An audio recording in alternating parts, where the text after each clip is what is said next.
अगर हम रसायन विज्ञान की उपयोगिता हमारे चारों तरफ जो भी घटनाएं घट रही हैं और उनमें रसायन विज्ञान का क्या योगदान है, क्या महत्व है, हम दिन पर दिन अपने चारों तरफ रसायन विज्ञान के कारणों और उनके होने वाली क्रियाओं का अध्ययन करते हैं। तो विज्ञान, रसायन विज्ञान की जहाँ तक बात की जाती है, ये विज्ञानों का विज्ञान है। विज्ञानों का विज्ञान इस परिप्रेक्ष्य में हम कहते हैं क्योंकि जितने भी हम साइंस, जितने भी हम विज्ञान की बातें करते हैं, चाहे वो बायोलॉजी हो, चाहे वो हमारा फिजिक्स हो, जितनी भी बायोकेमिस्ट्री हो, उन सभी में रसायन विज्ञान की उपयोगिता होती है। रसायन विज्ञान का होता है, बिना रसायन विज्ञान के हमारे क्या होता है, वो सभी विज्ञान अधूरा होता है। अब हम आते हैं कि रसायन विज्ञान क्या है। रसायन विज्ञान विज्ञान की वह शाखा है जो पदार्थ की संरचना, गुणों और उनके होने वाले अभिक्रियाओं का अध्ययन किया जाता है। और ये जितनी भी हमारे जीवन दिनचर्या में जितनी भी क्रियाएं होती हैं, उनमें रसायन विज्ञान का क्या क्या महत्व है और उनको कहाँ कहाँ पे हम अप्लाई कर सकते हैं, उनका अध्ययन हम करते हैं। तो दैनिक जीवन में रसायन के उपयोग में जैसे हम की बात करें, पाचन में रसायन क्या है, प्रकाश संश्लेषण की प्रक्रिया में रसायन, रसोई घर में होने वाली रासायनिक क्रियाएं, भौतिक एवं रासायनिक परिवर्तन, विभिन्न प्रकार के कॉस्मेटिक्स में रासायनिक तत्वों का समावेश, फार्मास्यूटिकल्स, खेती में रासायनिक उर्वरकों का उपयोग, क्लोरीनेशन, साफ सफाई में प्रयुक्त होने वाले रासायनिक पदार्थ, वस्त्रों में, दिनचर्या में इस्तेमाल होने वाली विभिन्न सामग्रियों में, भविष्य को बेहतर बनाने वाली खोजों में, अम्ल, क्षार एवं लवण।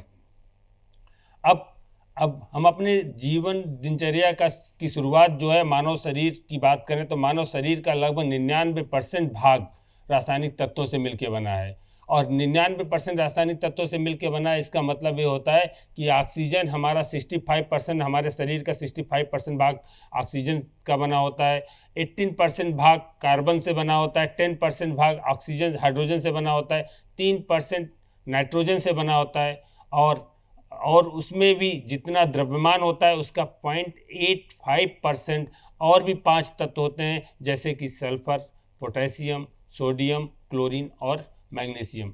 इस तरह से हम देखें कि मानव शरीर का जो 99% भाग है वो रासायनिक तत्वों से मिलकर बना है, और उनको हमें हमारे लिए जानना बहुत ही आवश्यक है। अब अगर हम अपनी दिनचर्या की बात करें, सुबह उठकर हम सबसे पहले क्या करते हैं, ब्रश करते हैं, यानी अपने दांतों को साफ करते हैं। हमने कभी सोचा है कि दांतों को साफ करने के लिए टूथपेस्ट का इस्तेमाल क्यों करते हैं? इसके पीछे की रासायनिक प्रक्रिया क्या होती है? आप जानते हैं कि मिस्र में सबसे पहले जो सिरके के साथ राख पाउडर को मिलाकर टूथपेस्ट किया करते थे, और टूथपेस्ट का मुख्य काम करने वाले जो घटक होते हैं उनमें फ्लोराइड होता है। और फ्लोराइड जो क्या करता है, जो हमारे दांतों में पीले पीले कलर का प्लाक होता है, उससे सुरक्षा प्रदान करता है। यह दांतों के भविष्य में सड़न से बचाने के लिए इनेमल को मजबूत करता है। इस तरह से जो भी रासायनिक पदार्थ उस टूथपेस्ट में पाए जाते हैं, जैसे fluoride, sorbitan, potassium nitrate, calcium di calcium phosphate, baking soda, इन सभी का मिश्रण होता है, जिसका उपयोग हम, जो रासायनिक पदार्थ का उपयोग हम टूथपेस्ट में करते हैं, जिससे कि हमारे दांत स्वच्छ और सफ़ेद और तरोताज़ा बना रहता है। टूथपेस्ट की बात कर रहे हैं, तो टूथपेस्ट के साथ साथ क्या होता है कि पाचन में रसायन क्या क्या हो सकता है। तो पाचन में रसायन की बात करें तो जब हम अपना भोजन लेते हैं, तो भोजन लेने का मतलब ये होता है कि हम भोजन जैसे हम मुख में लेते हैं, तो मुख में भोजन क्या करता है कि वहाँ से ही रासायनिक अभिक्रिया स्टार्ट हो जाती है। तब मुख में भोजन लेने का मतलब ऐसी कौन कौन सी चीज़ें हैं जिनका डाइजेशन होता है, यानी पाचन तंत्र द्वारा भोजन में उपस्थित जितने भी पोषक तत्व होते हैं, जैसे हम कार्बोहाइड्रेट की बात करें, प्रोटीन, वसा, वाइटामिन्स, मिनरल, रेस फाइबर्स, इनको रक्त में कैसे मिलाया जाता है, इन सब का जो रासायनिक अभिक्रिया होती है उनकी हम परिचर्चा हम पाचन में रसायन के थ्रू हम करेंगे। अब देखिए, पाचन में रसायन के थ्रू जो हम क्रियाएं होती है, यहाँ पर हम दो ऐसे पदार्थों का हम पाचन की बात करते हैं मुख्यतः, जैसे कि हम कार्बोहाइड्रेट के पाचन की बात करें और प्रोटीन के पाचन की बात करें। तो कार्बोहाइड्रेट के पाचन के रिस्पेक्ट में क्या होता है कि जब हम कार्बोहाइड्रेट्स को अपने मुंह में लेते हैं तो वहाँ पे अल्फा एमाइलेज नामक एंजाइम उसको क्या करता है कि डाइसैकेराइड्स में तोड़ सकता है, पॉलीसैकेराइड डाइसैकेराइड्स में तोड़ देता है। अब वो डाइसैकेराइड्स हमारे क्या होते हैं कि वो ग्रसनी के द्वारा हमारे किसमें कहाँ चले जाते हैं, आमाशय में जाते हैं। तो जब आमाशय में जाते हैं तो वहाँ पर आमाशय में क्या होता है, आमाशय में HCl एसिड पाया जाता है। और HCl एसिड जो है, अगर आप ये सोचोगे कि HCl एसिड आमाशय में क्या करता है, क्या वो वहाँ आमाशय को नुकसान नहीं पहुँचाता है? इसलिए नुकसान नहीं पहुँचाता है कि आमाशय के अंदर म्यूकस लेयर होता है जो उस आमाशय को HCl एसिड से प्रोटेक्ट करता है। और वहाँ पर HCl एसिड जो होता है, जो पैंक्रियाटिक अल्फा एमाइलेज होते हैं, वो डाइसैकेराइड्स कार्बोहाइड्रेट्स को क्या करते हैं, मोनोसैकेराइड्स में तोड़ देते हैं। अब मोनोसैकेराइड में तोड़ने के बाद क्या होता है, उसके बाद जो है अगर बाय द वे वो हमारा HCl का सिक्रेशन ज़्यादा हो जाता है तो कई बार HCl का सिक्रेशन आमाशय से होते हुए जब छोटी आंत में जाता है तो उस समय क्या होता है, लीवर के थ्रू बाइल जूस का सिक्रेशन होता है। वो बाइल जूस क्या करता है, यहाँ बाइल जूस का जो नेचर होता है वो बेसिक नेचर का होता है, तो क्षारीय प्रकृति का होता है। तो क्षारीय प्रकृति के होने के नाते जो HCl को न्यूट्रलाइज कर देता है, जिसकी वजह से हमारे पाचन में कोई भी समस्या नहीं उत्पन्न होती है। उसके बाद वो छोटी आंत में हमारा जो मोनोसैकेराइड जाता है, तो मोनोसैकेराइड छोटी आंत में के माध्यम से ब्लड स्ट्रीम में चला जाता है और हमको कार्बोहाइड्रेट यानी ग्लूकोज के फॉर्म में ऊर्जा प्रदान होती है। दूसरी बात हम करें कि जो हम प्रोटीन की पाचन की बात करें तो प्रोटीन की पाचन की प्रक्रिया में क्या होता है कि हम जब प्रोटीन अपने मुंह में लेते हैं तो जब आमाशय में हमारा जो पूरा भोज्य पदार्थ जाता है तो आमाशय में भोज्य पदार्थ में उसमें जो HCl होता है, एक पेप्सिन नामक एंजाइम होता है जो प्रोटीन को क्या करता है, डीनेचर्ड कर देता है, यानी पार्शियली हाइड्रोलाइज प्रोटीन को फिर प्रोटीएज नामक एंजाइम स्मॉल पेप्टाइड यानी अमाइनो एसिड में तोड़ देता है। और ये अमाइनो एसिड जो होता है एक्टिव ट्रांसपोर्ट के थ्रू हमारे ब्लड स्ट्रीम में चले जाते हैं। इस तरह से हम भोजन को पचाने में होने वाली जितनी रासायनिक क्रियाएं होती हैं हमारे जीवन के लिए बहुत महत्वपूर्ण योगदान है। अब तीसरी बात अगर हम देखें कि अगर हम अपने भोजन बनाने वाली रासायनिक अपक्रियाओं की बात कर रहे हैं तो स्वाभाविक सी बात है कि हम पौधों में रासायनिक को कैसे भूल देते हैं, पौधों में रासायनिक या पौधों में भोजन बनाने की क्रिया को हम कैसे भूल सकते हैं।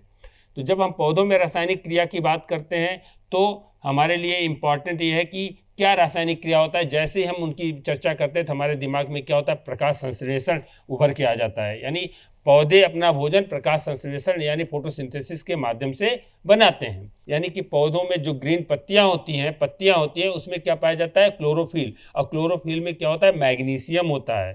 क्लोरोफिल में क्या होता है, मैग्नीशियम होता है। ये मैग्नीशियम, ये क्लोरोफिल जो होता है एक ईंधन का कार्य करता है।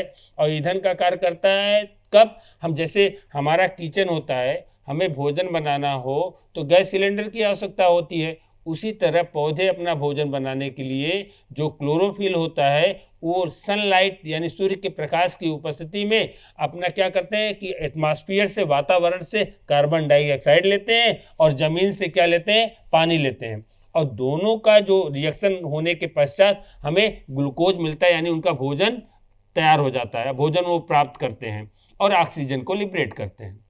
देखिए सबसे इम्पॉर्टेंट बात ये है कि जब वो ऑक्सीजन को लिबरेट करते हैं तो हम उस ऑक्सीजन को ग्रहण करते हैं। यानी हमारे दैनिक जीवन में हम पौधों का अगर संरक्षण करेंगे तभी हमें ज़्यादा से ज़्यादा शुद्ध और ऑक्सीजन प्राप्त होगा। अगर आपने देखा कि कुछ दिन पहले ही कोरोना कोविड-19 का प्रकोप आया तो उस समय देखा गया कि ऑक्सीजन की पूरे विश्व में त्राही मची हुई थी। यानी अगर हम पौधों का संरक्षण नहीं करते हैं तो हमें ऑक्सीजन की कमी हो जाएगी। वो दिन दूर नहीं जैसा कि आज हम हर घरों में आरओ, रिवर्स ऑस्मोसिस आरओ की टेक्निक अपनाकर हम पानी को शुद्ध करके पी रहे हैं। यानी मानव ने अब जल को इतना ज़्यादा प्रदूषित कर दिया है कि हम जल को खरीद कर मार्केट से पी रहे हैं या तो हम आरओ द्वारा उसको शुद्धिकरण करके हम पी रहे हैं। तो अगर हमने पौधों का संरक्षण नहीं किया तो हम इसी तरह ऑक्सीजन को भी खरीद कर और सिलेंडर लेके घूमेंगे। इसलिए हमारी कोशिश ये हो कि हम पौधों को संरक्षित करें और हम ज़्यादा से ज़्यादा ऑक्सीजन का उत्सर्जन जो पौधे करें और हम जिससे स्वस्थ बने रहें। अब इसके बाद अगर हम पौधों में रसायन या पौधों की किचन की हम बात किए तो जो हमारे किचन में जो किस तरह की रासायनिक क्रियाएं होती हैं उसको भी हमारे लिए जानना जरूरी है। तो हम उसमें सबसे पहले हम ये बात करते हैं कि अगर हम किचन की रसायन की बात करें तो उसमें हम प्याज की बात करते हैं। हम प्याज का तड़का लगाने के लिए अगर हम प्याज को कट करते हैं तो क्या होता है, हमारे आँखों से आंसू आने लगता है। आँखों से आंसू आने लगता है, इसका मतलब ये होता है कि इस कोई मिथ नहीं है, जबकि ये एक रासायनिक अभिक्रिया है। और यानी कि जब हम प्याज कट करते हैं तो प्याज में सल्फर पाया जाता है। तो जो सल्फर जब हम प्याज कट करते हैं तो वो क्या करता है कि एटमॉस्फेयर में ऑक्सीजन से रिएक्ट करता है, यानी उसकी कोशिकाएं टूट जाती हैं। और जब उसकी कोशिकाएं टूट जाती है तो उनकी जो रासायनिक जितने भी एटमॉस्फेयर में रासायनिक तत्व होते हैं उनसे अभिक्रिया होती है और वो वाष्पशील सल्फर युक्त उत्पाद बना देती हैं। तो जो वाष्पशील सल्फर युक्त उत्पाद बनते हैं जिसको हम कहते हैं सल्फर यौगिक। ये सल्फर यौगिक क्या करते हैं, सल्फेनिक एसिड में कन्वर्ट होता है, जो हमारे आँखों से आंसू आने के लिए उत्तरदायित्व होता है, यानी उसको उत्तेजित करता है। इसलिए जो प्याज हम कट करते हैं वो सल्फेनिक एसिड की वजह से हमारे आँखों से आंसू आता है, या इसमें प्रोपेनथियाल एस ऑक्साइड कह सकते हैं। उसके बाद कुकिंग में रसायन की बात करते हैं तो कुकिंग में रसायन में सबसे इम्पॉर्टेंट जो होता है एक किण्वन होता है जिसे हम फर्मेंटेशन कहते हैं। फर्मेंटेशन हमारे लिए जानना ये जरूरी होता है, जब हम चाहे डोसा की बात कर लें, चाहे इडली की बात कर लें, चाहे हम दही की बात कर लें, चाहे हम चटनी की बात कर लें, जितनी भी हमारे किचन में इस तरह की चीज़ें उपस्थित होती हैं उन सभी को फर्मेंटेट किया जाता है। और फर्मेंटेट किया जाता है इट मीन्स कि किण्वन का मतलब क्या होता है ये जानना बहुत जरूरी है। तो फर्मेंटेशन का मतलब होता है जब जटिल कार्बनिक यौगिक छोटे छोटे सरल कार्बनिक यौगिकों में टूट जाते हैं तो उसको हम कहते हैं फर्मेंटेशन। और फर्मेंटेशन यानी कि किसकी वजह से, यानी सूक्ष्म जीवाणुओं की वजह से ये जटिल कार्बनिक यौगिक हमारे छोटे छोटे सरल कार्बनिक यौगिकों में विघटित हो जाते हैं। तो ये जो बैक्टीरिया होता है ये इसको हम पॉजिटिव बैक्टीरिया के रूप में जानते हैं, पॉजिटिव बैक्टीरिया कहते हैं, जो हमारे लिए बहुत ही लाभदायक होता है। इसलिए कोशिश ये करनी चाहिए कि हमेशा, जैसे हम ताज़े दही की बात करते हैं तो दूध से दही का बनना ये फर्मेंटेशन अभिक्रिया है। तो दूध से दही जब बनता है तो यानी ताज़े दही को अगर हम लेते रहें तो हमें भी पेट की समस्या बहुत कम होने के चांसेस होता है। या तो हम जब भी हमें कभी पेट की समस्या हो हम डॉक्टर के पास जाते हैं तो क्या होता है, डॉक्टर प्रीबायोटिक और प्रोबायोटिक हमें क्या होता है टैबलेट कैप्सूल दे देता है। तो ये प्रीबायोटिक प्रोबायोटिक कैप्सूल जो होता है ये एक्चुअली फर्मेंटेड प्रोडक्ट जो हम दही में पाया जाता है वही चीज़ होता है। इसलिए अगर हम ताज़े दही का सेवन करेंगे तो हमें जल्दी पेट की समस्या हमको नहीं होती है। किचन में रसायन की बात करें तो हम ब्राउनिंग की बात करते हैं। तो ब्राउनिंग क्या होता है, बेसिकली दो तरह का होता है, एक एंजाइमेटिक ब्राउनिंग होता है, दूसरा नॉन एंजाइमेटिक ब्राउनिंग होता है। और नॉन एंजाइमेटिक ब्राउनिंग जो होता है एक मेलार्ड ब्राउनिंग होता है, एक कैरामेलाइजेशन होता है। तो बेसिकली जो मेलार्ड ब्राउनिंग क्या होता है, मेलार्ड ब्राउनिंग का मतलब होता है कि जब हम किसी अमाइनो एसिड और शुगर को किसी हाई टेम्परेचर पे हम गर्म करते हैं तो उसमें जो ब्राउनिंग होता है, जो यानी ब्राउन पिगमेंट बनता है जिसे हम मेलेनिन कहते हैं, वो ब्राउन पिगमेंट बनने के कारण उसको हम मेलार्ड ब्राउनिंग कहते हैं। अब दूसरी यानी कि जितनी भी चीज़ें हम आलू के चिप्स को हम तलते हैं तो ब्राउन कलर हो जाता है, तो ये किसकी वजह से हो जाता है, मेलार्ड ब्राउनिंग की वजह से होता है। यानी अमाइनो एसिड्स और शुगर का कन्वर्जन हो जाता है, ब्राउन पिगमेंट में कन्वर्ट हो जाता है, इसलिए उसे हम मेलार्ड ब्राउनिंग कहते हैं। दूसरी चीज़ बहुत इम्पॉर्टेंट है, एक हम कहते हैं कैरामेलाइजेशन। कैरामेलाइजेशन हम पढ़ते हैं तो कैरामेलाइजेशन के केस में क्या होता है कि आपने अक्सर देखा होगा कि चाहे हम आइसक्रीम की बात करें या कुकीज़ की बात करें या चॉकलेट की बात करें या हम चिक्की की बात करें, इन सभी में कैरामेलाइजेशन करते हैं, उसके बाद इनके प्रोडक्ट को हम बनाते हैं। तो कैरामेलाइजेशन में क्या होता है, केवल शुगर को हाई टेम्परेचर में हीट किया जाता है तो कैरामल बनता है। जबकि हम मेलार्ड ब्राउनी में क्या करते हैं, शुगर और अमाइनो एसिड दोनों कन्वर्ट होता है और इसमें केवल शुगर का कन्वर्जन होता है कैरामल में, इसलिए इसको हम कहते हैं कैरामलाइजेशन कहते हैं। और कैरामलाइजेशन की अभिक्रिया हमारे जीवन के लिए बहुत ही महत्वपूर्ण है।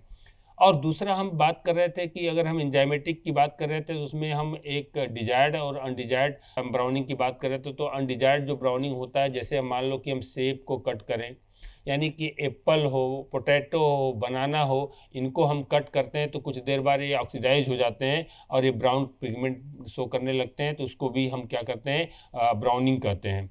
और ये इस अभिक्रिया में अगर हम सेब के केस में देखें तो सेब में क्या होता है कि जब हम सेब को कट करते हैं तो उसमें क्या है, कई तरह के केमिकल पाए जाते हैं, जिससे कैटेचिन, पॉलीफिनॉल, कैफेटेनिन और क्लोरोजेनिक एसिड पाया जाता है। और ये जैसे ही हमारा फिनोलेज कंपाउंड और क्लोरोजेनिक एसिड हवा के संपर्क में आता है तो क्या होता है, ऑक्सीकृत हो जाता है, ऑक्सीकरण हो जाता है। तो जब ऑक्सीकरण होता है तो हमारा सेब जो है, सेब का रंग भूरा हो जाता है। यही कारण है सेब को काट कर छोड़ने पर उसका रंग भूरा हो जाता है। और ये भी एक अनडिजायरेबल ब्राउनिंग का उदाहरण है। इसी तरह हम पोटैटो और सेब को, जबकि हम कभी भी आपने देखा होगा कि हम पोटैटो को, आलू को अगर गर्म कर दें और गर्म करके काट के रख दें तो उसमें कोई भी कैरेमलाइजेशन नहीं होता है, यानी उनके अंदर जितने भी वो एक्टिव एजेंट थे जो हमारा ऑक्सीकृत हो रहे थे वो हमारे ख़त्म हो जाते हैं, मर जाते हैं। इस वजह से उसमें कोई भी ब्राउनिंग का यानी ब्राउन पिगमेंट नहीं बनता है। अब इनके साथ खाद्य पदार्थों में और किचन में और कौन कौन सी चीज़ें होती हैं, जैसे हम बात करें तो परिरक्षकों की बात करें, प्रिजर्वेटिव की बात करें, तो किचन में जो भी रासायनिक, जो भी हम अचार हुआ या हम ऐसे कोई पदार्थ, ढेर सारा नमक, जैम हुआ, जेली हुआ, या हम कोई बेकिंग के पदार्थ अगर हम रखते हैं तो क्या होता है कि उनकी लाइफ साइकिल ज़्यादा होती है, वो ख़राब नहीं होते हैं, यानी उसमें कुछ न कुछ ऐसे प्रिजर्वेटिव मिले होते हैं। तो प्रिजर्वेटिव को बेसिकली हम 3 पार्ट में डिवाइड करते हैं, और वो कौन कौन से होते हैं, एक माइक्रो ऑर्गेनिज्म की बात करते हैं, दूसरा हमारा क्या होता है कि एंजाइमेटिक और केमिकल होता है, तीसरा सेल्फ होता है, तीसरा क्या होता है, वो किसी इंसेक्ट या एनिमल्स की वजह से जो माइक्रो ऑर्गेनिज्म डेवलप होते हैं, वो 3 कारण होते हैं जिसकी वजह से हम क्या कहते हैं कि माइक्रो ऑर्गेनिज्म उस पदार्थ में आ जाते हैं। हम अचार को कुछ दिन ऐसे ही बना के रख दें तो हो सकता है कि वो 1 महीने 2 महीने बाद ख़राब हो जाए, लेकिन अगर उसमें हम सिरका मिला दे, सिरका का मतलब एसिटिक एसिड मिला देते हैं, तो क्या होता है उसकी लाइफ साइकिल हम बढ़ जाता है। यानी इट मीन्स कि अगर हम अगर हम माइक्रो ऑर्गेनिज्म को प्रिवेंट करें, या हम एंजाइमेटिक और केमिकल रिएक्शन को प्रिवेंट कर लें, या हम जो इंसेक्ट या एनिमल्स कट कर रहे थे, तो बेसिकली हम यहाँ पर एंजाइमेटिक और केमिकल रिएक्शन की बात करेंगे। तो उनको प्रिवेंशन अगर कर दें, उनको हम रोक दें, उनको हम स्लो कर दें, तो हम उस खाद्य पदार्थ की लाइफ साइकिल हम बढ़ा सकते हैं। जैसे अचार में नमक मिलाकर रखने से नमक संरक्षण का कार्य करता है, इसके द्वारा उत्पन्न माध्यम में एंजाइम निष्क्रिय हो जाते हैं। जैम, जेली, शरबत आदि को सुरक्षित रखने के लिए इन सामग्रियों में सोडियम मेटाबाई सल्फाइड का उपयोग किया जाता है तथा सोडियम बेंजोएट की निश्चित मात्रा मिलाई जाती है, जो एक परिरक्षक का कार्य करती है। सॉस, चटनी में एसिटिक अम्ल एज ए प्रिजर्वेटिव का कार्य करती है। इसलिए हम प्रिजर्वेटिव हमारे लिए बहुत ही इम्पॉर्टेंट है, जो हम अपने खाद्य पदार्थों में यूज करते हैं और उनकी लाइफ साइकिल बढ़ा देते हैं, और उसको सालों के सालों तक हम उसका यूज करते रहते हैं, प्रयोग करते रहते हैं। आयरन में क्या होता है, रस्टिंग एक हम पढ़ते हैं, और रस्टिंग एक हमारा केमिकल रिएक्शन है, एक केमिकल अभिक्रिया है। तो इसमें क्या होता है कि आयरन जब ऑक्सीजन और वाटर के संपर्क में आता है तो ऑक्सीकृत हो जाता है।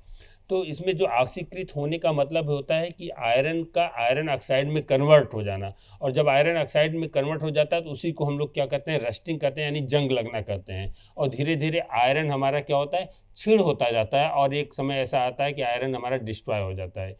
इसलिए हम मेटल को, आयरन को अपने घरों में जब खिड़कियां या दरवाजे या इस तरह के आयरन की कोई भी हम सामग्री लगाते हैं तो हम उसको प्रोटेक्ट करने के लिए उसमें प्राइमर या पेंट कर देते हैं, जिससे वो ऑक्सीकृत न होने पाए, यानी उसकी रिएक्शन वाटर या ऑक्सीजन से न हो, ऑक्सीकृत न हो, और हम वो उस पर जंग न लगे और प्रोटेक्ट रहे। अब इनके साथ साथ हमें जानना ये बहुत ज़रूरी है कि इन सभी अभिक्रियाओं में, जैसे रस्टिंग है, ये रासायनिक अभिक्रिया है, यानी रासायनिक परिवर्तन है, तो भौतिक परिवर्तन और रासायनिक परिवर्तन को हम कैसे कैटेगराइज करेंगे। तो भौतिक परिवर्तन और रासायनिक परिवर्तन के परिप्रेक्ष्य में हम देखें तो वे भौतिक परिवर्तन हमारे क्या परिवर्तन होते हैं, वे परिवर्तन होते हैं जिसकी भौतिक गुण और अवस्था में परिवर्तन होता है, परंतु उसके रासायनिक गुणों में कोई परिवर्तन नहीं होता है।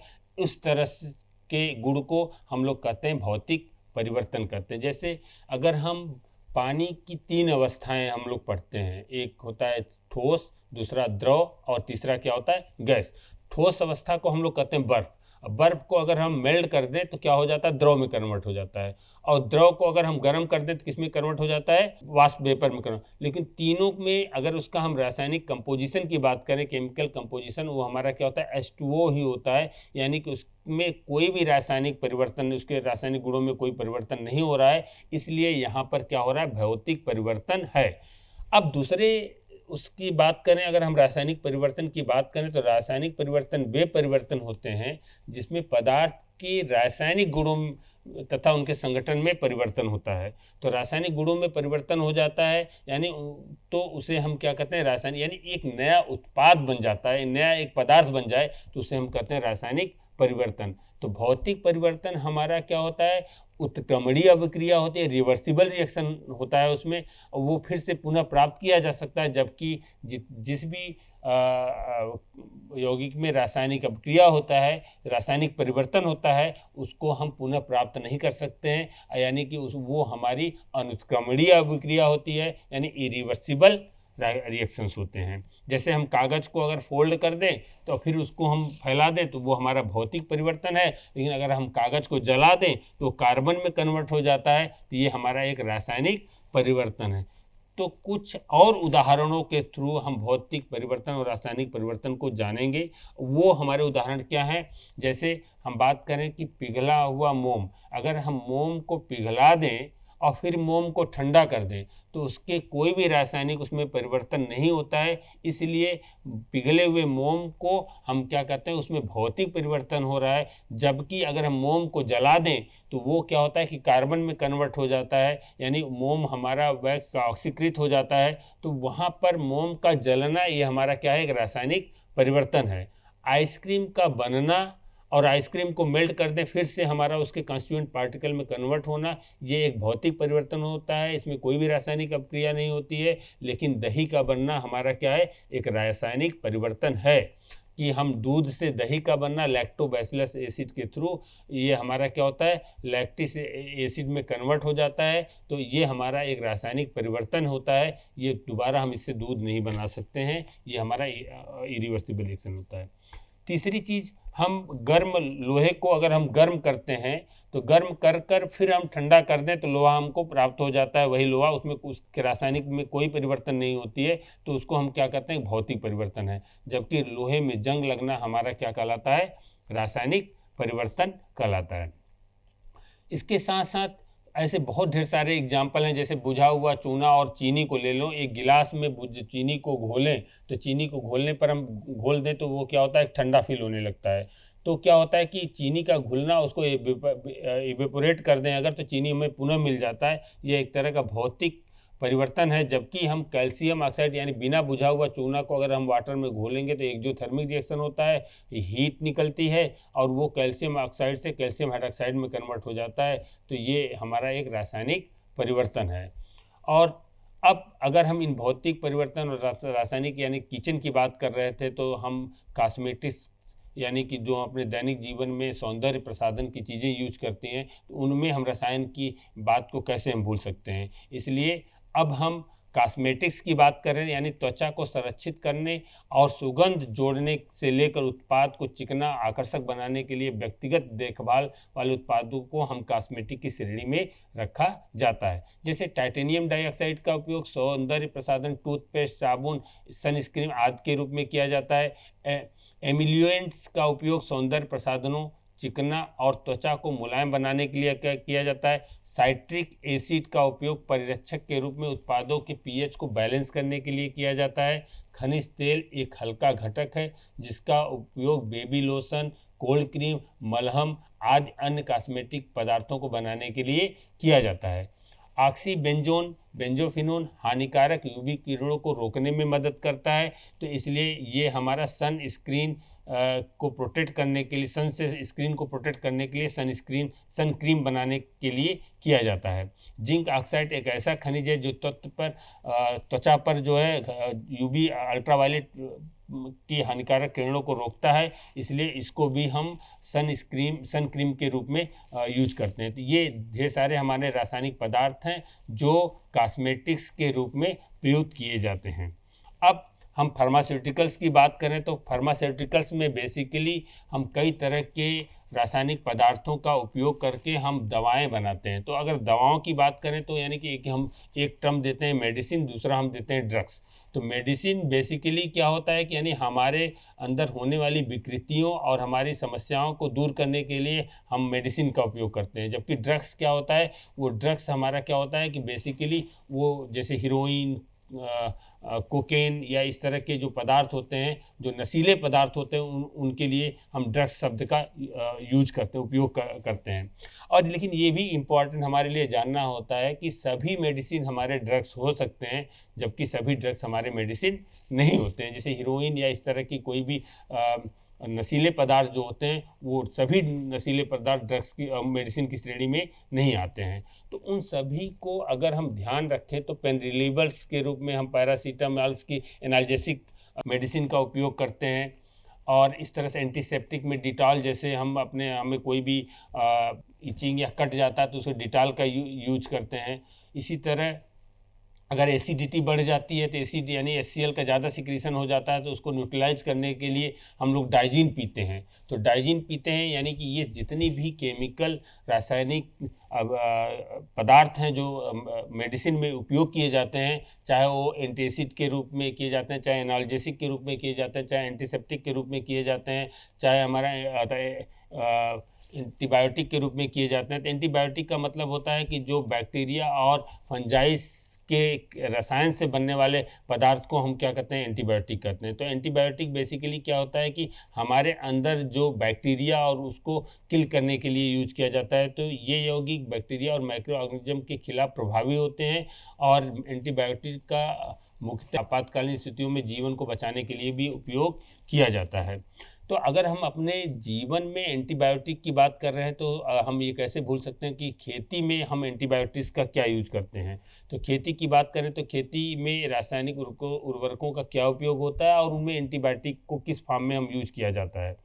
तो जब हम खेती की बात करते हैं तो खेती में जो एंटीबायोटिक की यानी कि रासायनिक पदार्थ जो होते हैं, ये हमारे क्या होते हैं कि कीटनाशक होते हैं। तो यानी कीटनाशक पदार्थ हमारे क्या होते हैं कि ये ऐसे पदार्थ होते हैं जो उसमें जो भी कीड़े लग जाते हैं या जो भी ऐसे कुछ नुकसानदायक वो होते हैं, उनको रोकने के लिए हम कीटनाशक पदार्थ यूज करते हैं। वो हमारा एंटीबायोटिक का, पौधों के लिए एंटीबायोटिक का काम करता है। और दूसरी बात कि अगर उर्वरक की बात करते हैं तो उर्वरक क्या होता है कि जब हम फर्टिलाइजर्स को और सीड और उसके खाद में मिलाते हैं तो क्या होता है कि उसकी उर्वरक शक्ति को बढ़ाता है और वो जल्दी से क्रॉप्स उसका बढ़ जाता है। तो यहाँ पे हम क्या करते हैं कि इनपुट में फर्टिलाइजर्स, बीज और खाद देते हैं और उसके बाद क्या होता है कि उसमें उसकी प्रोडक्टिविटी को बढ़ाता है, क्रॉप्स अपटेक करता है, वो सभी रासायनिक पदार्थ को अपटेक करता है, ज़मीन से अपटेक करता है और हमारा वाटर को लेता है, हम वाटर देते हैं, उसके बाद क्रॉप्स का ग्रोथ होता है और हमको फर्टिलाइज़र अच्छा प्राप्त होता है। तो इस तरह से कृषि में रसायन के उर्वरकों का प्रभाव की बात करें तो हमारा एक कंपोस्ट होता है, वर्मी कंपोस्ट होता है। और दूसरा रासायनिक उर्वरक की बात करें तो urea, single ammonium phosphate, di ammonium phosphate, calcium, magnesium, sulphur, iron, zinc, copper होता है। तो यानी कि ये जितने भी पदार्थ होते हैं उनको किसी भी क्रॉप्स को बढ़ाने के लिए हम चाहे अमोनिया के फॉर्म में, यूरिया के फॉर्म में, नाइट्रोजन, कार्बन, ऑक्सीजन जैसे तत्वों की जो उनको आवश्यकता होती है उसकी पूर्ति के लिए हम करते हैं इस तरह से। लेकिन कंपोस्ट आजकल हमारे गवर्नमेंट क्या कर रहा है कि वो प्रेरित कर रहा है कि ऑर्गेनिक खेती करें। तो ऑर्गेनिक खेती करने का मतलब ये होता है कि वो कार्बनिक पदार्थों को यूज करके यानी कंपोस्ट और वर्मी कंपोस्ट यूज करके हम अपने खेती को बढ़ाएं, तो जिससे कि उसके साइड इफ़ेक्ट यानी फर्टिलाइजर्स यूज करने पे जो साइड इफ़ेक्ट डेवलप होता है वो कम हो। आपको जान के आश्चर्य होगा कि सिक्किम एक ऐसा प्रदेश है जो 100% कार्बनिक उर्वरक यूज करके मतलब क्रॉप्स को डेवलप करता है, क्रॉप्स के उत्पादन को बढ़ाता है। तो इसलिए हम कोशिश ये करें कि हम कार्बनिक उर्वरक का उपयोग ज़्यादा से ज़्यादा करें और अपने, जिससे कि हम अन्य रोग, साइड इफ़ेक्ट होने वाले हमारे शरीर में साइड इफ़ेक्ट को रोका जा सके। अब हम जल शोधन की बात करते हैं तो जल शोधन की में हम क्लोरिनेशन की प्रक्रिया करते हैं, और क्लोरिनेशन की एक प्रक्रिया है जिसमें जल को शुद्ध करने के लिए उपयोग किया जाता है। यानी इसका मतलब ये होता है कि उसमें उपस्थित जीवाणु और कीटाणुओं को मारने के लिए हम क्लोरिनेटिंग एजेंट जो होता है जल में यूज करते हैं। जैसे सीवेज प्लांट होता है या हम ये करें स्विमिंग पूल होता है तो उसमें क्लोरिनेटिंग एजेंट को मिला दिया जाता है, जिसमें कि उसमें जो कीटाणु और जीवाणु होते हैं उनको मार दें और जल को शुद्ध करने के लिए प्रयोग किया जाता है। यहाँ तक कि जो छतों पे टंकियाँ रखी जाती हैं उनके पानी को बैक्टीरिया, जीवाणु, कीटाणु से को मारने के लिए हम क्लोरिनेटिंग एजेंट का यूज करते हैं, तो जल का हम शोधन करते हैं इस तरह से। अब हम बात करते हैं कि साबुन क्या होता है। साबुन आमतौर पे, हम साबुन की जब बात आती है हमारे पास तो जब हम चर्चा करते हैं तो साबुन हमारा क्या होता है। साबुन एक long chain of fatty acids होता है जिसका एल्कली के साथ अपक्रिया कराते हैं। और एल्कली का मतलब होता है कि या तो हम सोडियम हाइड्रोक्साइड की बात करें या तो पोटेशियम हाइड्रोक्साइड की बात करें। तो long chain of fatty acid जो होते हैं वो उनका एल्कली के साथ अपक्रिया करने पे हमारा क्या होता है कि साबुन और ग्लिसरॉल बनता है। अब ये long chain of fatty acid क्या क्या हो सकती हैं। ये होता है पॉल्मिटिक एसिड हो सकता है, ओलेइक एसिड हो सकता है, स्टेरिक एसिड हो सकता है। अगर इनका हम सोडियम हाइड्रोक्साइड एल्कली से क्रिया कराते हैं तो जो हमें साबुन बनता है वो साबुन हमारा क्या होता है कि बेसिकली जो हम कपड़ा धोने के लिए साबुन का उपयोग करते हैं उनके लिए किया जाता है। लेकिन यहाँ पर अगर in long chain of fatty acid का अगर हम पोटेशियम हाइड्रोक्साइड एल्कली के साथ अपक्रिया कराते हैं तो वो सॉफ्ट साबुन बनता है। और सॉफ्ट साबुन हमारा क्या होता है, नहाने के लिए उपयोग किया जाता है। और आपको मालूम हो कि जो झाग बनता है वो रेजिन की वजह से बनता है, और जो उसके अंदर रासायनिक क्रियाएं होती हैं उस पूरे प्रोसेस को हम लोग क्या करते हैं, सपोनिफिकेशन कहते हैं, जो कि गंदे पार्टिकल, डस्ट पार्टिकल को और ग्रीस, ऑयल को दूर करने के लिए उपयोग किया जाता है। अब अगर इमल्सिफिकेशन की बात करें, क्लीनिंग एक्शन की बात करें, तो जितने भी हमारे long chain of fatty acid होते हैं उसमें एक इंड पे जिसे हम टेल कहते हैं हाइड्रोकार्बन्स होता है, दूसरे इंड पे क्या होता है, दूसरे इंड पे पोलर होता है, वाटर होता है। तो क्या होता है, हाइड्रोकार्बन क्या करता है, वो जाके डस्ट पार्टिकल से चिपक जाता है, और पोलर हमारा क्या होता है, वाटर से चिपक जाता है। इस तरह से उसको हम जब रगड़ते हैं तो वो हमारा आसानी से डस्ट पार्टिकल निकल के बाहर आ जाता है, और हमारा वो कपड़ा या हमारी शरीर की जो गंदगी है वो आसानी से साफ़ हो जाती है। तो सपोनिफिकेशन एक प्रक्रिया है साबुन बनाने की, जिसमें लॉन्ग फैटी एसिड को एल्कली के साथ अपक्रिया करते हैं। लेकिन अगर हम डिटर्जेंट की बात करें तो डिटर्जेंट और साबुन में क्या डिफरेंट होता है। तो डिटर्जेंट और साबुन की बात करें तो डिटर्जेंट हमारा जो होता है इससे भी बड़े जो फैटी एसिड्स यूज किए जाते हैं, लेकिन वो sulphenic long chain of sulphenic fatty acids हो या अमोनियम फैटी एसिड का एल्कली के साथ अपक्रिया कराया जाता है तो उसे हम क्या करते हैं, डिटर्जेंट्स कहते हैं। डिटर्जेंट की खासियत ये होती है, ये हार्ड वाटर के साथ भी झाग अच्छे से देता है, जबकि हमारा जो होता है, जो साबुन होता है वो हार्ड वाटर के साथ में अच्छे से झाग नहीं देता है। और इसलिए हम क्या करते हैं कि गंदे कपड़े या गंदी चीज़ों को साफ़ करने के लिए हम डिटर्जेंट का यूज करते हैं। और डिटर्जेंट जो होता है हार्ड वाटर की मतलब ये होता है कि बेसिकली जो एक टेम्परेरी और परमानेंट हार्ड वाटर होता है। तो हार्ड वाटर का मतलब होता है जिसमें सल्फेट और क्लोराइड की मात्रा हो, और वो जो होता है साबुन के साथ झाग नहीं दे रहा था, तो इसलिए उसमें क्या किए, long chain of fatty sulphonic long chain of fatty acid और ammonium long chain of fatty acid का उपयोग करके उसको हम बनाते हैं सपोनिफिकेशन के माध्यम से। और उसका उपयोग जो होता है हम कपड़ा या ग्रीस या इस तरह के ज़्यादा गंदे पदार्थों को साफ़ करने के लिए उपयोग किया जाता है, इसलिए उसे हम क्या कहते हैं, डिटर्जेंट कहते हैं। और क्लीनिंग एक्शन जो होता है सेम उसी तरह होता है जैसा कि जो साबुन का एक्शन होता है, और कि उसका हाइड्रोकार्बन पार्ट जाके डस्ट पार्टिकल से जुड़ जाता है, पोलर पार्ट वाटर से जुड़ जाता है, उसके बाद उसको निकाल के बाहर करता है जब हम वॉश कर लेते हैं। इसके बाद हम कुछ ऐसे पदार्थों की बात करेंगे जिसे हम फाइबर और फाइब्रिक की परिचय करेंगे कि प्राकृतिक और कृत्रिम रेशों का क्या महत्व होता है हमारे दैनिक जीवन में। तो प्राकृतिक और कृत्रिम रेशों की बात करें तो यानी रेशे हमारे दो तरह की होती हैं, एक प्राकृतिक रेशे होती हैं और दूसरा होता है कृत्रिम रेशे। तो प्राकृतिक रेशे होते हैं जैसे जूट, रेशम, सूती। यानी कि अगर हम सबसे इम्पॉर्टेंट ये है कि रेशम की बात करें तो रेशम हमारा क्या होता है कि जो शहतूत की पत्ती में रेशम के कीड़े होते हैं वो पहले प्यूपा बनाते हैं, प्यूपा से कोकून बनाते हैं और कोकून के माध्यम से फिर धीरे धीरे जब और बड़े होते हैं परिमार्जन के थ्रू उसको हम क्या करते हैं कि रेशम प्राप्त करते हैं। तो रेशम हमारा जो होता है ये प्राकृतिक रेशे हैं, सूती, जूट ये हमारे प्राकृतिक रेशे हैं, जबकि जो मानव निर्मित रेशे होते हैं उसे हम कृत्रिम रेशे कहते हैं। अगर उदाहरण के तौर पे हम देखें तो जैसे हम साड़ी की बात करें तो एक रेशम की साड़ी आती है, दूसरा शिफॉन की साड़ी आती है। तो रेशम की साड़ी जो होती है वो प्राकृतिक रेशे से बना होता है, जबकि शिफॉन की साड़ी हमारा क्या होता है वो मानव निर्मित रेशे के थ्रू बनता है। अब प्राकृतिक रेशे को हम दो श्रेणी में डिवाइड करते हैं, एक जंतु रेशे कहते हैं, दूसरा पादप रेशे। जंतु रेशे का मतलब होता है कि जब हम जीव जंतुओं यानी भेड़ या बकरियों से प्राप्त होने वाले ऊन, रेशम कीटों से प्राप्त होने वाले जो ऊन होते रेशे होते हैं उनको हम क्या कहते हैं जंतु रेशे की श्रेणी में रखा गया।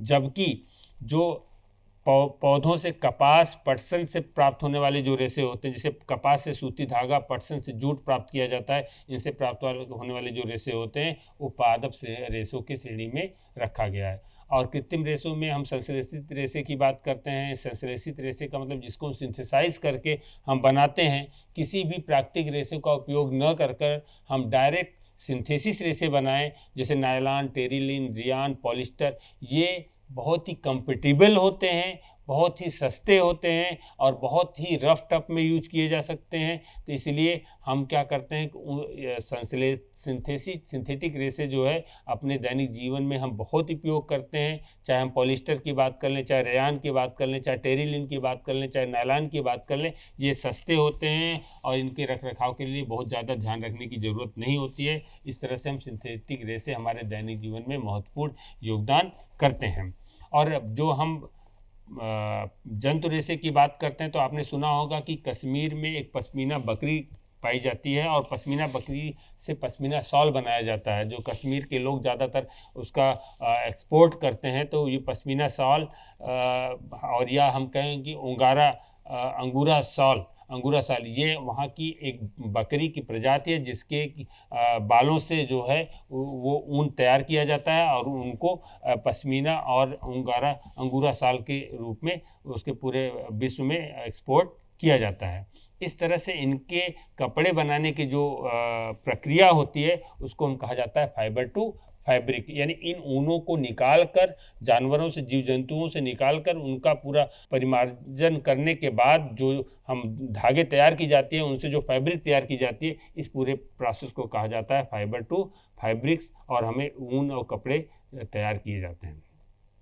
अभी एक प्रॉब्लम क्वेश्चन है कि अक्सर पूछा जाता है कि अगर मान लो हम कपड़ा प्राकृतिक रेशों से बने कोई कपड़े हो और या सिंथेटिक रेशों से बने कपड़े आपको दे दिए जाए तो कैसे पहचानेंगे। तो एक प्रॉब्लम है कौन सा कपड़ा जलने पर तीखी गंध देता है। तो यहाँ पर हम देखें कि 4 ऑप्शन दिया हुआ, कपास, रेशम, जूट, पॉलिस्टर।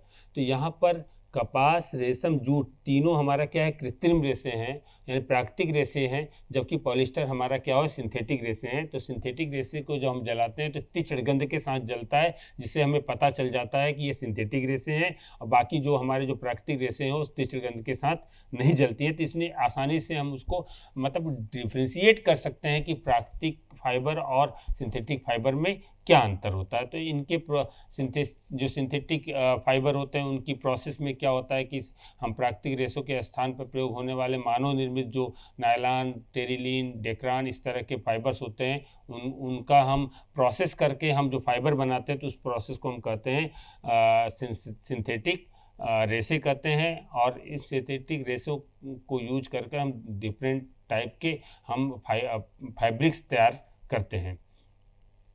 अब हम बात करते हैं पॉलीमर्स की। पॉलीमर शब्द का अर्थ कई भाग में होता है, यानी पॉलीमर्स को 2 पार्ट में डिवाइड करें। एक होता है पॉली, जिसका मतलब होता है मैनी, बहुत, और दूसरा होता है मर्स। मर्स का मतलब है यूनिट, यानी जो छोटे छोटे यूनिटों से मिलके बना होता है उसे हम कहते हैं पॉलीमर्स या हम बहुलक कहते हैं। तो ये बेसिकली 2 प्रकार के होते हैं, यानी एक होता है कि प्राकृतिक पॉलीमर क्या होता है, नेचुरल पॉलीमर्स, और दूसरा हमारा क्या होता है, सिंथेटिक पॉलीमर्स। नेचुरल पॉलीमर्स की बात करें तो नेचुरल पॉलीमर्स हमारा क्या होता है कि जो पॉलीमर्स जो हमारे सीधे डायरेक्ट पेड़ पौधों से, जंतुओं से प्राप्त होते हैं, उन्हें हम क्या कहते हैं, नेचुरल पॉलीमर्स कहते हैं। जैसे कि सेल्यूलोज, लकड़ी, त्वचा, रेशम इत्यादि पॉलीमर को हम क्या कहते हैं, नेचुरल पॉलीमर की श्रेणी में रखते हैं। और जो कृत्रिम पॉलीमर होता है, यानी जिसको हम सिंथेसिस करके मानव निर्मित जो पॉलीमर होते हैं, उन्हें सभी हम क्या कहते हैं, कृत्रिम पॉलीमर की श्रेणी में रखे जाते हैं। और ये हमारे क्या होते हैं कि इनका बेसिकली हम किचन और बाथरूम में जितने भी हम कॉस्मेटिक के पदार्थ हम बॉक्स प्लास्टिक मटेरियल में यूज करते हैं, वो सभी क्या होते हैं, कृत्रिम पॉलीमर्स होते हैं। तो डीएनए हमारा क्या होता है कि नेचुरल पॉलीमर्स है, और पेड़ पौधों से जो प्रोटीन हमें प्राप्त होता है, अमाइनो एसिड्स होता है, ये भी हमारे नेचुरल पॉलीमर्स होते हैं। और कुछ ऐसे पॉलीमर्स होते हैं कि जो नेचुरल प्राकृतिक पॉलीमर को यूज करके बनाए जाते हैं, तो उसे हम कहते हैं सेमी सिंथेटिक पॉलीमर। जैसे हम सेल्यूलोज को सेल्यूलोज एसीटेट बना दें तो सेल्यूलोज एसीटेट हमारा सेमी सिंथेटिक पॉलीमर है, या सेल्यूलोज नाइट्रेट बना दें तो ये हमारा सिंथेटिक सेमी पॉलीमर है। अब प्लास्टिक को बेसिकली हम दो कैटेगरी में रखते हैं, और अगर हम देखें तो जैसे पॉलीथीन का उपयोग हम क्या होता है कि बर्तन, बैग और पैकेजिंग मटेरियल में उपयोग किया जाता है। और दो तरह के पॉलीथीन होते हैं, एक लो डेंसिटी पॉलीमर होते हैं, एक हाई डेंसिटी पॉलीमर होते हैं, पॉलीएथिलीन होते हैं। और पीवीसी एक ऐसा मटेरियल है जो औद्योगिक प्लास्टिक है, जो जिसका उपयोग हम रेलिंग या हम किसी सूचना के पैनल्स बनाने के लिए उपयोग किए जाते हैं, जूते बनाने के लिए, कपड़ों के उत्पादों में के बनाने के में उपयोग किए जाते हैं। सिंथेटिक पॉलीमर एक हमारा विशिष्ट प्रकार का सिंथेटिक पदार्थ है, जिसका उपयोग हम लोग डिफरेंट अपने दैनिक जीवन में अलग अलग तरह के वस्तुओं में यूज करते हैं। और ये बेसिकली ये प्लास्टिक दो तरह का होता है, एक होता है थर्मोप्लास्टिक, दूसरा होता है थर्मोसेटिंग प्लास्टिक। थर्मोप्लास्टिक वे प्लास्टिक होते हैं जिनको गर्म तथा ठंडा करने पर कठोर हो जाते हैं। इस प्रकार प्लास्टिक को बार बार हम गर्म करके यूज कर सकते हैं, तो इस तरह के प्लास्टिक को कहा जाता है थर्मोप्लास्टिक। जैसे पीवीसी, नायलॉन, पॉलीथीन, इस तरह के जितने भी प्लास्टिक होते हैं उन्हें हम थर्मोप्लास्टिक कहा जाता है। दूसरा होता है थर्मोसेटिंग प्लास्टिक। थर्मोसेटिंग प्लास्टिक का मतलब होता है कि ऐसे प्लास्टिक जिनको एक बार गर्म कर दें तो सेट हो जाए, यानी कि बार बार उसका हम यूटिलाइजेशन नहीं कर पाते हैं, तो इस तरह के प्लास्टिक को थर्मोसेटिंग प्लास्टिक कहते हैं, जैसे बैकेलाइट, मेलामाइन। तो ये जितने भी थर्मोप्लास्टिक और थर्मोसेटिंग प्लास्टिक होते हैं, इनका कहाँ कहाँ क्या क्या उपयोग करते हैं, उनकी उपयोगिता के बारे में अब हम डिस्कस करेंगे। तो जैसे पॉलीथीन का उपयोग क्या होता है, पानी की बोतल, पाइप, बाल्टी आदि बनाने के लिए उपयोग किया जाता है। एक्रिलिक का प्रयोग हमारा ट्रकों और कार की खिड़कियां बनाने में उपयोग की जाती है।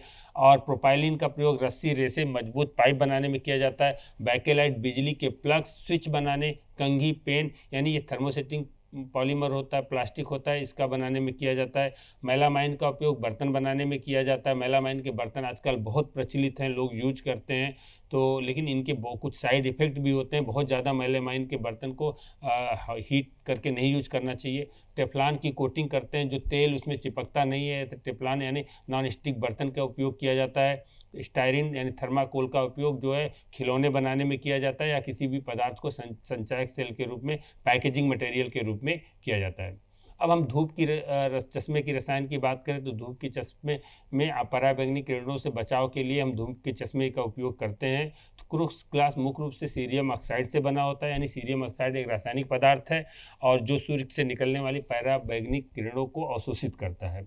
कोबाल्ट ऑक्साइड का उपयोग कांच के रंग को गहरा नीला करने के लिए किया जाता है। सोडियम क्रोमेट या फेरस ऑक्साइड हरा रंग करने में यूज किया जाता है। सेलेनियम ऑक्साइड नारंगी रंग प्रदान करता है। कांच में हरा पीला पोटेशियम डाइक्रोमेट के कारण होता है। मैग्नीज डाइऑक्साइड से बैगनी से हल्का गुलाबी रंग प्राप्त होता है। क्यूप्रस ऑक्साइड चटक लाल रंग के लिए जिम्मेदार होता है। और आपको जान के ये जरूरी होगा कि जो हमारा कांच होता है ये basically sodium carbonate by polycarbonate से बना होता है। और पहले कांच जो होता है इसका फाइबर था, वैसे कांच का बना होता जो आसानी से टूट जाता था, जबकि ये हमारा बहुत ही हाई कार्बोनेट से बना था, पॉलीकार्बोनेट से बना होता है, जल्दी टूटता नहीं है। बिजली में रसायन की बात करें तो हमने देखा है कि बल्ब जो यूज करते हैं, बल्ब में क्या होता है, टंगस्टन फिलामेंट होता है और उसके अंदर क्या होता है, आर्गन गैस भरी जाती है।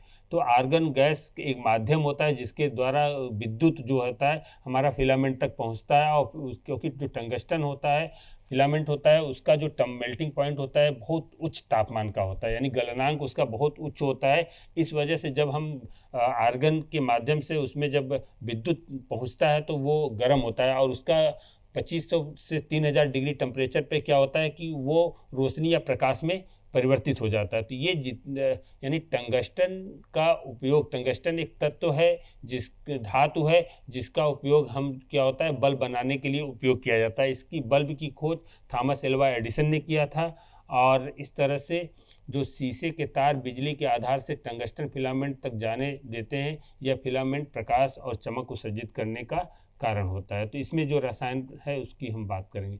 अब हम केवल दिनचर्या में कुछ ऐसे तत्व हैं जिनका हम उपयोग तो करते हैं लेकिन हम जानते नहीं, जैसे गोल्ड है, गहने बनाने में उपयोग किया जाता है, सिल्वर गहने बनाने में उपयोग किया जाता है, कापर का उपयोग बिजली की तार और बर्तन बनाने में किया जाता है, एल्युमिनियम रसोई घरों में इस्तेमाल होने वाले बर्तन में उपयोग किया जाता है, मैग्नीशियम पटाखे एवं फुलझड़ियाँ बनाने में की जाती है, आयरन का उपयोग दरवाजे, खिड़कियों और यातायात तथा शरीर के रक्त में बनने वाली प्रक्रिया को महत्वपूर्ण भूमिका निभाती है। पर मरकरी जो है डॉक्टरी थर्मामीटर एवं ब्लड प्रेशर नापने वाली मशीन में उपयोग किया जाता है। सोडियम हमारा खाने वाला नमक जो होता है, जो सोडियम क्लोराइड होता है, एसिड बेस के न्यूट्रलाइजेशन से प्राप्त होता है। सोडियम लैंप, आजकल आपने देखा होगा कि रेस्टोरेंट में सोडियम लैंप लगा होता है, तो सोडियम का वहाँ उपयोग किया जाता है। नियान जो चमकदार लाइट्स होती हैं आजकल यूज किए जा रहे हैं, उनको हम नियान लाइट्स कहते हैं।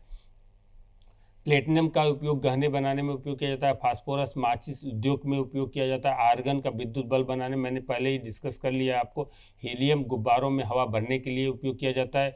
नाइट्रोजन खाद्य उत्पादों में परिरक्षक और रेफ्रिजरेंट के रूप में किया जाता है। इसीलिए हम जो जितने भी चिप्स होते हैं, चिप्स में नाइट्रोजन भरा हुआ होता है। हम 2-3 महीने बाद भी चिप्स के पैकेट को ओपन करें तो जो उसमें जो चिप्स होता है वो कुरकुरी और तरोताज़ा बना होता है, उसमें सीलन नहीं आती है। ये ड्यू टू द नाइट्रोजन, और नाइट्रोजन यहाँ पर प्रिजर्वेटिव का भी कार्य करता है। अब थोड़ा सा हम अम्ल और क्षार की बात करते हैं। अम्ल कैसे पदार्थ होते हैं, उसको हम कैसे पहचानेंगे, यानी जो खट्टे नेचर की प्रकृति के पदार्थ होते हैं उन्हें हम अम्ल कहते हैं, और ऐसे पदार्थ जो कड़वे नेचर के होते हैं उन्हें हम क्षार कहते हैं। तो अम्ल का बात करें हम, नींबू नारंगी में साइट्रिक अम्ल पाया जाता है, फलों के रसों में सिट्रिक अम्ल पाया जाता है, और अंगूर, कच्चे आम, इमली में टार्टेरिक अम्ल पाया जाता है, आंवला में स्कार्बिक अम्ल होता है, और लाल चींटी जो काट लेती है तो लाल ददोरे हमारे स्किन में पड़ जाते हैं तो फार्मिक एसिड का सिक्रीशन करती है। बिच्छू भी फार्मिक एसिड का सिक्रीशन करती है। दूध दही में लैक्टिक एसिड पाया जाता है। सेब संतरे छिलका में मैलिक एसिड पाया जाता है। इस तरह से एसिड और क्षार का मतलब होता है जो कड़वे नेचर की प्रकृति के होते हैं, जैसे सोडियम हाइड्रोक्साइड, कैल्शियम हाइड्रोक्साइड, ये सभी हमारे क्षारीय प्रकृति के होते हैं। और इन आम्ल और क्षार के न्यूट्रलाइजेशन से, उदासीनीकरण से हमको क्या मिलता है, साल्ट मिलता है। जैसे हम NaCl की बात करें, HCl और NaOH की उदासीनीकरण से NaCl बनता है, और नमक जिसको हम क्या करते हैं, सोडा के रूप में उपयोग करते हैं। और सूचक होता है कि सूचक हमारा वे पदार्थ हैं जिनका उपयोग पदार्थ की अम्लीय और क्षारीय प्रकृति की पहचान करने के लिए किया जाता है। लिटमस, यानी जब नीले लिटमस पेपर को अम्लीय विलयन में डुबोते हैं तो वो विलयन लाल हो जाता है, और जबकि जब लाल लिटमस पेपर को क्षारीय विलयन में डुबोते हैं तो वो नीला हो जाता है। तो ये हमारे एसिडिक और बेसिक नेचर को हम बताते हैं। कुछ और ऐसे भी सूचक हैं, प्राकृतिक सूचक है, जैसे हल्दी है। हल्दी को अगर हम अम्ल में डुबोते हैं तो वो पीला का पीला ही रहता है, लेकिन जब हम क्षार में डालते हैं तो वो क्या होता है, लाल कलर का हो जाता है। तो हमारा हल्दी भी एज ए सूचक यानी प्राकृतिक सूचक की तरह कार्य करता है। गुड़हल की जो पंखुड़ियाँ होती हैं वो भी हमारा क्या होता है, एक सूचक की तरह, प्राकृतिक सूचक की तरह बिहेव करती हैं, और उनको अगर हम अम्ल में डालते हैं तो उनका विलयन हमारा क्या होता है, गहरा गुलाबी कलर हो जाता है, जबकि हम क्षार में डालने पर वो हरा हो जाता है। इस तरह से हम इन प्राकृतिक सूचक का उपयोग करते हैं। कुछ ऐसे सूचक होते हैं जिनको हम कृत्रिम सूचक कहते हैं, जैसे फिनोल्फ्थालीन और मेथिल ऑरेंज। अब देखिए, जितने भी हम विज्ञान की चर्चा आज कर रहे हैं, जितने भी हम दैनिक जीवन में रसायन का हमने उपयोग किया, तो आज का जो हमारा विज्ञान है कल की हमारी रासायनिक तकनीकी हो सकती है। इसलिए हमें तकनीकों के माध्यम से कुछ ऐसे चीज़ों को जानना बहुत ज़रूरी है। जैसे आज भविष्य की ईंधन की बात करें तो लिथियम आयन बैटरी का उपयोग किया जा रहा है, और लिथियम आयन बैटरी हमारा क्या होता है, रिचार्जेबल बैटरी होता है। इसका उपयोग हमारा इलेक्ट्रिक व्हीकल्स में किया जा रहा है, और ये बैटरी अगर हम कम समय में जल्दी से ज़्यादा रिचार्ज हो जाता है और ज़्यादा से ज़्यादा वर्क करता है। और आपको जानना बहुत ही आवश्यक है कि वर्ष 2019 में 3 वैज्ञानिकों को, John B Goodenough, M Stanley Whittingham और अकीरा योशिनो को लिथियम आयन बैटरी की विकास के योगदान के लिए रसायन विज्ञान का नोबेल पुरस्कार दिया गया। इससे ज़्यादा बेहतर अगर हम बात करें, जो हमारा भविष्य के ईंधन के रूप में उपयोग किया जाना है, सोडियम आयन बैटरी है, जो उससे थोड़ी सी बेटर है। उस पर रिसर्च शोध कार्य जारी है, इसलिए कि अगर लिथियम आयन बैटरी हमारा क्या होता है, कार्बन का उत्पादन को रिड्यूस करेगा और हमें इलेक्ट्रिक व्हीकल के रूप में हम इसका उपयोग करते हैं। अब हम आ जाते हैं हाइड्रोजन ईंधन की बात करते हैं। तो हाइड्रोजन ईंधन हमारे भविष्य के लिए बहुत ही इम्पॉर्टेंट है, क्योंकि हमें पता है कि जीवाश्म ईंधन यानी पेट्रोल और डीजल का धीरे धीरे वो क्या हो रहा है, ख़त्म होता जा रहा है। तो हमें ये सोचना चाहिए कि हम अगर जीवाश्म ईंधन धीरे धीरे ख़त्म हो रहा है तो इसका अल्टरनेटिव क्या हो सकता है, कि किस तरह के ईंधन का हम उपयोग करें। तो हमारे माननीय प्रधानमंत्री जी ने 2021 में स्वतंत्रता दिवस के अवसर पे उन्होंने ग्रीन हाइड्रोजन मिशन का शुरुआत किया था। उन्होंने कहा था कि ग्रीन हाइड्रोजन बनाएं, यानी कि हम जीवाश्म ईंधन का एक अल्टरनेटिव उत्पाद हम बनाएं जो हम उपयोग कर सकें। तो इसलिए इस समय हमारे भारत में जीवाश्म ईंधन को बनाने के लिए जो प्रक्रिया यूज की जाती है उसे हम क्या कहते हैं, उसको हम यूज करते हैं इलेक्ट्रोलाइजर के थ्रू। हम क्या करते हैं, रिन्यूएबल एनर्जी की बात करते हैं। तो रिन्यूएबल एनर्जी हमारा जैसे विंड मिल हुआ, विंड मिल के माध्यम से, और एक और माध्यम होता है जो सन एनर्जी से हम इलेक्ट्रिक बनाते हैं, उनके माध्यम से इलेक्ट्रोलाइजर के थ्रू जो होता है हाइड्रोजन को पानी से सेपरेट करते हैं। तो हाइड्रोजन हमारे हाइड्रोकार्बन और पानी में ज़्यादा मात्रा में पाई जाती है, तो उसके थ्रू हम हाइड्रोजन को सेपरेट कर हाइड्रोजन फ्यूल बनाते हैं। ये हमारे भविष्य के लिए बहुत ही अच्छा फ्यूल है। इस समय हमारे भारत देश में जो हाइड्रोजन का उत्पादन हो रहा है, हाइड्रोजन फ्यूल का उत्पादन हो रहा है, उसका कास्ट जो है 350 से 450 के पर केजी की आता है। और हमारे देश का मिशन ये है कि 2029-30 तक हम हाइड्रोजन फ्यूल का जो कास्ट है उसको रिड्यूस करके हम उसको 100 रुपये पर केजी ला देंगे। तब क्या करेंगे, तो हाइड्रोजन फ्यूल का हम उपयोग हम जीवाश्म ईंधन के सापेक्ष करेंगे। अभी क्या है कि दिल्ली में बसों में क्या होता है, हाइड्रोजन को 5% पहले क्या करता है, इम्बेडिड करके ब्लेंडेड करके हम क्या करें, एज ए हाइड्रोजन फ्यूल उसमें जीवाश्म ईंधन में यूज किया जा रहा था, लेकिन अब उसको बढ़ा के 20% कर दिया गया। यानी धीरे धीरे हम जीवाश्म ईंधन को रिप्लेस कर रहे हैं हाइड्रोजन ईंधन से, और उसकी कंपेटिबिलिटी बहुत ज़्यादा है। इसलिए केंद्रीय बजट में हमारे प्रधानमंत्री जी ने हाइड्रोजन ईंधन एनर्जी मिशन का घोषणा 2021 में स्वतंत्रता दिवस के अवसर पे किया था, और एक रोड मैप तैयार किया है कि भविष्य में हमारा देश जो है ग्रीन हाइड्रोजन एटम के लिए सबसे बड़ा उत्पादक और निर्यातक देश कहलाएगा। और एक आपको एग्जांपल हम दे रहे हैं, हाल ही में जर्मनी ने दुनिया की पहली पूरी तरह से हाइड्रोजन से चलने वाली ट्रेन का बेड़ा लॉन्च किया। ये उत्सर्जन मुक्त ट्रेन है, ये पॉल्यूशन मुक्त है, जीरो कार्बन उत्सर्जन युक्त ट्रेन है। ये 140 किलोमीटर प्रति घंटे की स्पीड से चलती है तथा टैंक खाली होने पर भी 1000 किलोमीटर तक चल सकती है। तो इस तरह से हम अपने जो भी आज के प्रेजेंटेशन में मैं आपको लास्ट में यही बताना चाह रहा हूँ कि आज के समय में रसायन मानव जीवन की सामाजिक और आर्थिक परिचायक है। समय के साथ हमारे जीवन में रसायन की भूमिका प्रमुख रही है, जहाँ सदुपयोग के साथ साथ मानव जीवन के लिए विनाशकारी चुनौतियाँ को भी प्रस्तुत किया है। अतः हमें अपने आने वाली पीढ़ी को ध्यान देना है कि रसायन मानव जीवन में ब्यूटीफुल रंग भरे, न कि रंग को भंग करें। तो आपको बहुत बहुत धन्यवाद। आज की इस परिचर्चा में मैं आपको एक चीज़ और बताना चाह रहा हूँ कि bird sitting on a tree is never afraid on the branch breaking because her trust is not on the branch but on its wing। इसलिए हमेशा अपने आप पर आप विश्वास करिए, और हमेशा जब विश्वास करेंगे ज़रूर आप सफल होंगे। और एक चीज़ और मैं आपको अंत में कहना चाह रहा हूँ, दुनिया में जितनी भी अच्छी बातें सब कही जा चुकी हैं, बस अमल करना बाकी है। और इन शब्दों के साथ हम उन सभी बाल वैज्ञानिकों और उनके अभिभावकों का बहुत बहुत धन्यवाद।